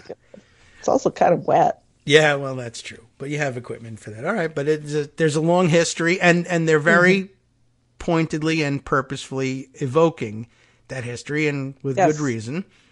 And, right, so it's part of, the organizing entity at Columbia is the Columbia University Apartheid Divestment Group. So. Learning from the Vietnam War. Yes. To apartheid in South Africa to now Gaza. Yeah. It's a direct line, and it does work. We've seen it twice in Vietnam, although it took a very long time. These things do. This is only indirect power. It made a huge difference, I believe, in South Africa. I think so. It was such a hopeful time. I remember thinking, period 89 to, 91, 92? Mm-hmm. How much revolutionary good happened. The breakdown of the Soviet Union, the coming down of the Berlin Wall, the end of apartheid, official apartheid, Yeah. How it played out on the ground is still working. But True. What an astounding time we lived through, and how fragile it all was. Yeah, interesting, too. I'm thinking, I certainly lived through the same time, and it's funny because most of my thinking about it is how uninteresting the time it seemed at the time. Like, well, then minus the collapse I had just come off of my degree in Russian studies. So okay, my bachelor's degree in Russian studies. So I was kind of focused. Yes. That's true. That was certainly a large part of my own study too. And the collapse of the Soviet Union was certainly momentous. And my recollection is feeling like, I feel like not everybody feels this way. It's like, hey, how about that Soviet Union? That's pretty crazy. Whereas it was rocking my world. Yeah. And I guess some people around me were mostly like, oh, this is going to be a tremendous investment opportunity. And I felt like, this feels like nothing's changing. That was the problem. Yes. The idealists certainly learned fast. Yeah. That's true. And that was what was driving most of the focus on the changes in the Soviet Union and the people around me. And then they went and it turned into a plunder situation. Yes. And a lot of them where we plundered are now. It. Yeah. Surprise, surprise. Interesting. And now for some reason they all want Russia to be able to call the shots here, and they're all millionaires now. So I don't know. I guess like the Ohio bribery story I was just reading about, money makes a difference for people. They'll sell out just about anything for it. That's interesting that we've come to this point. I just finished reviewing a book about the economic warfare of World War II, how the Treasury Department just had a clandestine sort of secret war. They had a secret research group figuring out how to bring down Germany's economy. And it wasn't hard. It took a long time, but how they did it was fascinating. The Wealth of Shadows is the name of the book. It will be out in a couple of weeks, I think, and it is extremely good. I'll send a link to you. Yeah, thank you. Just fascinating. It's historical fiction. All of the characters are real. All of the events that happened, it's the imagining of it. And it's a great, great book that makes you think about economics in an entirely different way. Really? Okay. Economic warfare, particularly. Fascinating book. All right. Yeah, sounds interesting. You never know where we're going to go with this show. That's crazy. All right. Yeah, and so you just reviewed it? You're talking about the rise of Nazism in the United States. It starts in 1939, and you were saying Nazi marches in cities in the United States. Yeah, maybe we should be on their side. Who knows? Yeah, it wasn't clear. So it's quite timely as well. I'll send you the link to that. Okay. You say you just reviewed it, or you're reading it for a review? I just finished reading it last night for potential review. We'll have to see how my time allows. I would like to review it. It's a very interesting book. Yeah. All right. Well, sneak preview of a review here. Yes. In case it never happens. All right. Very interesting. Well, thanks for bringing it up. Going from thinking about all of the big ideas, the momentous things happening around the world, then we have our United States Congress and the House of Representatives. Right. Well, they are liberating the appliances, so The appliance revolution is underway. I don't, this week I think is truncated because of the funeral for Donald Payne. Yes. Rep Payne on Thursday. So they're having a short week. They are not going to devote it to appliances. No. But some messaging stuff around Israel and Gaza and those dirty hippie college students. Right. Of course. Yes, of course. All right. Well, okay. Well, that saves us from what won't be happening is Marjorie Taylor Greene and her motion to vacate the chair. Yeah. Not that was likely to happen anyway, but this puts it off. And it is very much fizzled. I don't think she's going to be able to pull the trigger at this point because she's got two other cranks, Tom Massey and... I forget who else jumped in. Yeah, flew out of my head. And nobody else. Gosar. Gosar, yes.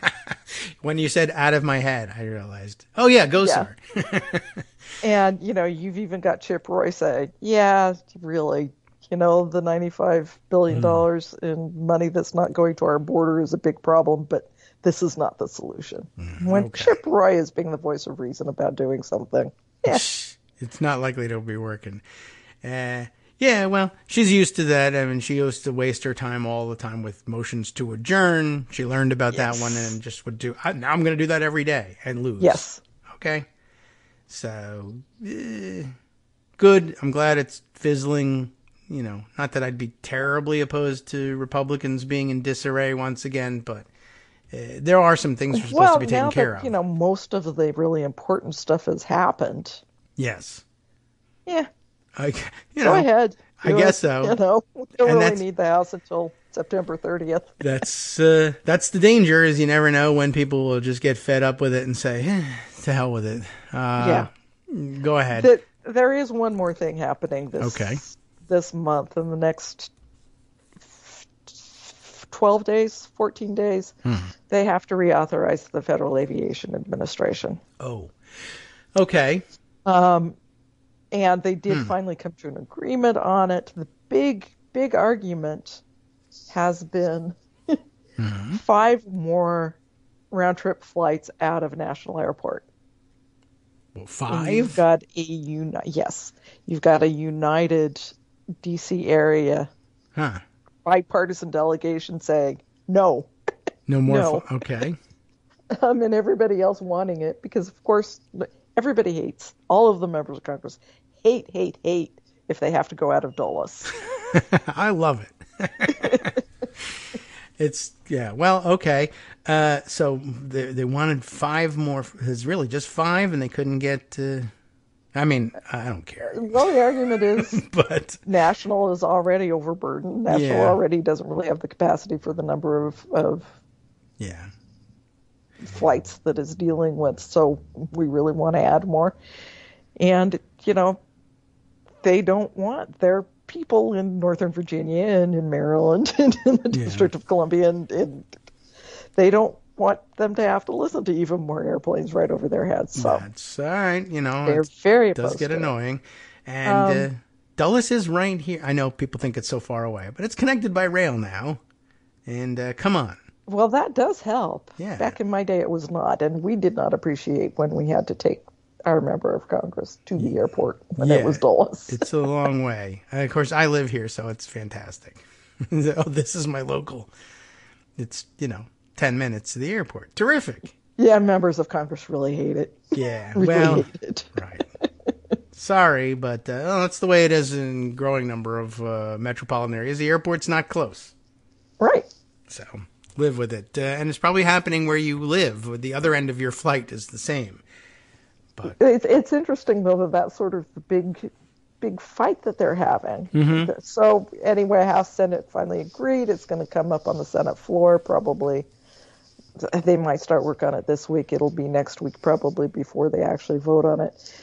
One of the things that the Senate is considering, because now they feel like they've kind of broken Johnson. Yeah, all right.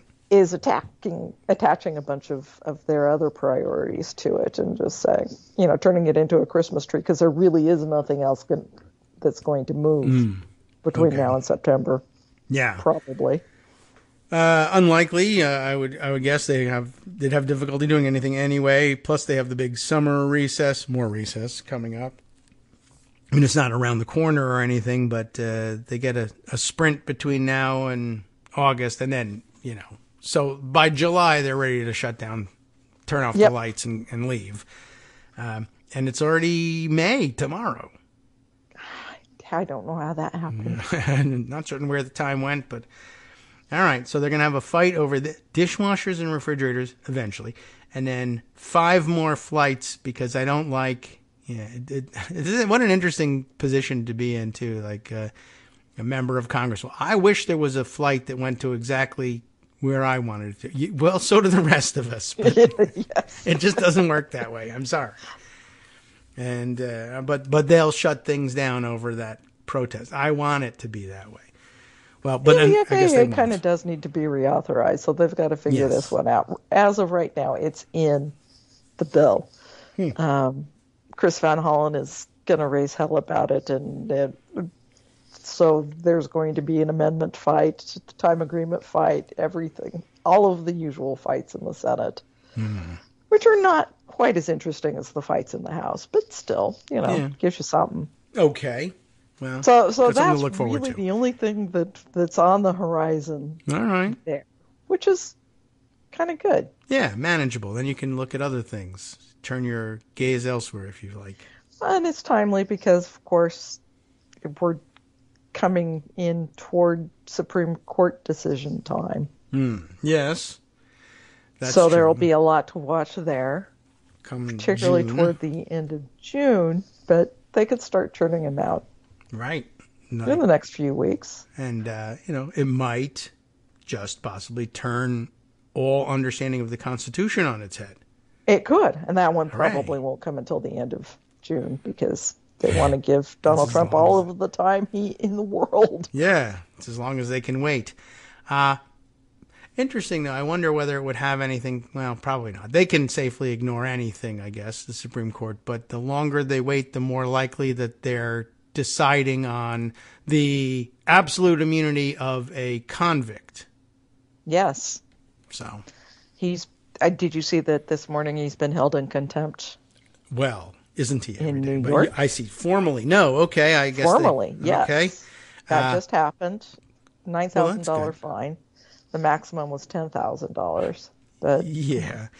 Okay, so a fine and avoiding there is a potential for jail time with that charge, but they're just trying to stay out of controversy, I guess. And I would assume so. It would be kind of a big deal.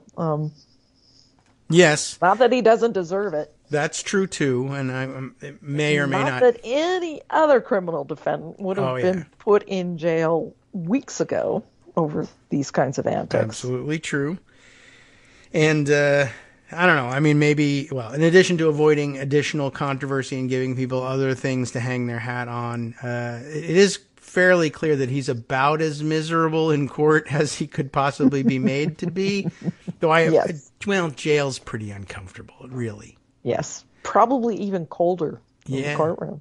But he'd get, maybe they didn't want to put him in any way that he could have contact with Alan Weisselberg in the middle of this trial. So, in Gen Pop, you can't have those two guys discussing trial strategy. But I'm sure they have another jail somewhere. I think they could probably find another cell to put him in. All right. Well, and in other Trump news, yes, the man who says, let's see, I have all of the word, no,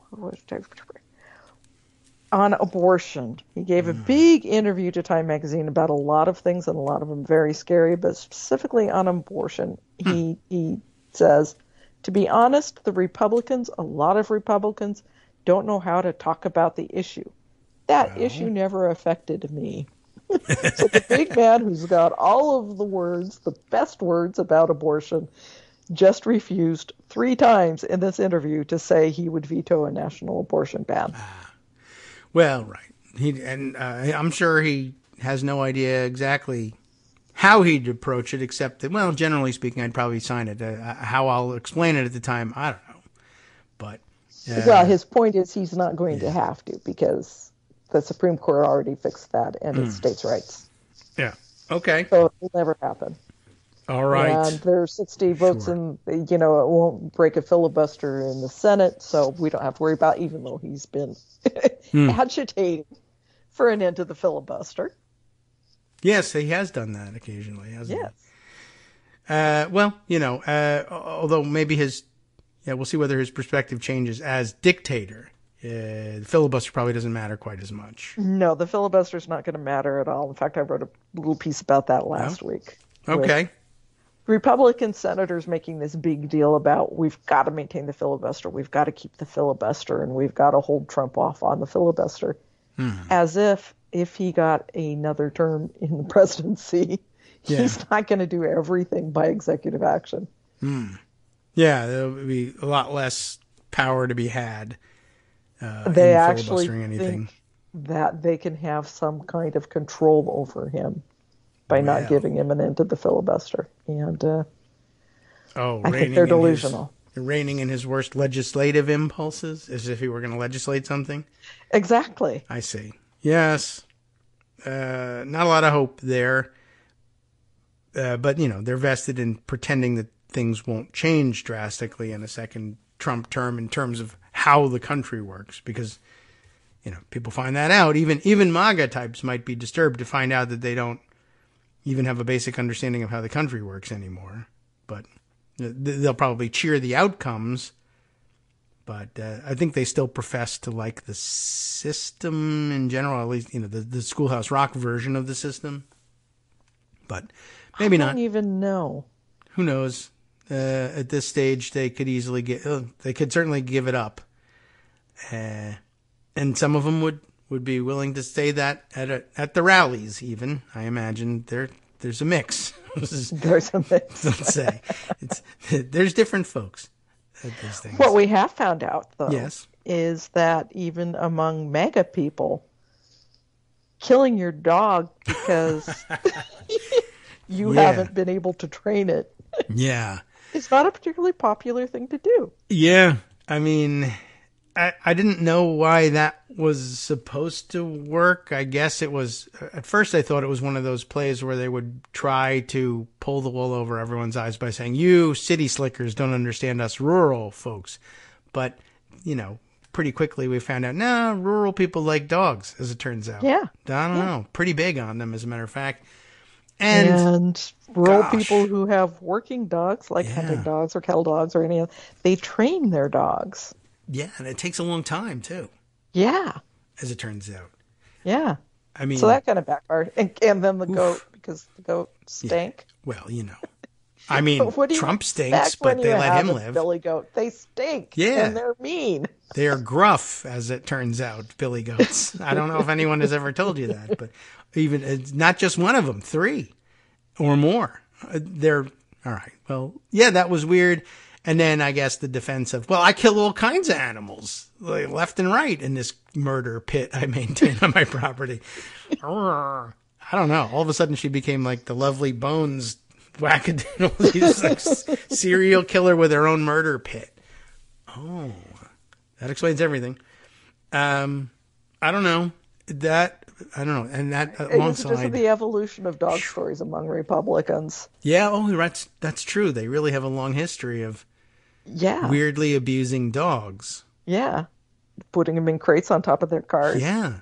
And that's true. There was Rick Scott, who got a dog for his campaign and then gave it away. Rescued a dog. Right. Took it back. Temporary rescue. Wow. Yeah, that's true. There's a lot of it. There was a Huckabee dog story, wasn't there? Yes. Oh, gosh. Kid tortured dog? More murder. More dog murder. Yeah. Yeah, that's kind of an odd thing that it runs through. I mean, you'd think... The pro-life community. Well, some. Yeah. Some lives, anyway. Yeah, that's really odd. I'm sure somewhere there's been a Democrat who has been less than nice to some dogs somewhere. LBJ used to pick up his basset hound by the ears. Yes, all right. Well, there is that. But yeah, it doesn't really compare, and it's really starting to get out of hand. I don't know what she thought she was doing, But there was the theory floated that she was trying to get out ahead of a story that is actually quite well known and damaging to her in South Dakota. Possibly, because people did see this happen, I think. Yeah. And it just kind of got around that she was a hothead and she lost patience with a dog and killed it. And other people are like, apparently you don't even start training a dog like that until after the point at which she had already killed this dog. 14 months old would be too early to start training this dog this way. So. And you don't put an untrained dog in situations where it's going to fail. Yeah. I don't know. The whole thing was kind of weird. That is for sure. So this continues to develop, and she's made a tremendous mistake, and I don't know if it was ever going to matter, because I think... I mean, even Donald Trump is saying, this is kind of weird, isn't it? I don't think we can associate this with this, can we? All right. So... Yeah, I thought he might have been weirded out by her plastic surgery to look more like a member of the Trump family. Oh. But... maybe not. That might not turn him off as much as the dog thing. And he hates dogs. If she thought she was going to get in good with him because he hates dogs, I don't think it worked. No, that didn't do it. All right. Well, how about we check in again next week to see whether she comes up with something else. I don't know whether she's going to start murdering more things. But, the parade of applicants for the VP job, I guess, continues. And, all right. -1. Yes. Yeah, right. I guess so. All right. Thank you, Joan, for coming by. And you're most welcome. Thanks for turning us on to this new book that you had read, too. I'll include a link. You a link. Sure. Terrific. I think people will want to read that one along with you. And then they'll all read your review if you get around to that, or at least just discuss the book with you online. Sounds good. Okay. We'll see you next week, perhaps. I'm pretty sure. Okay. Well, we'll bet on that then. Thanks. Take care. From networksradio.com, you have been listening to Kagro in the Morning with David Waldman. It's never enough time with Joan. It's tough, but I think thankfully she comes and joins us each week for a segment anyway, keeping us up to date on what's happening in Congress and elsewhere, and going a little further afield this time, which I always appreciate. Time now for Justice Putnam to take us even further afield with the West Coast Cookbook and Speakeasy. We'll see you tomorrow.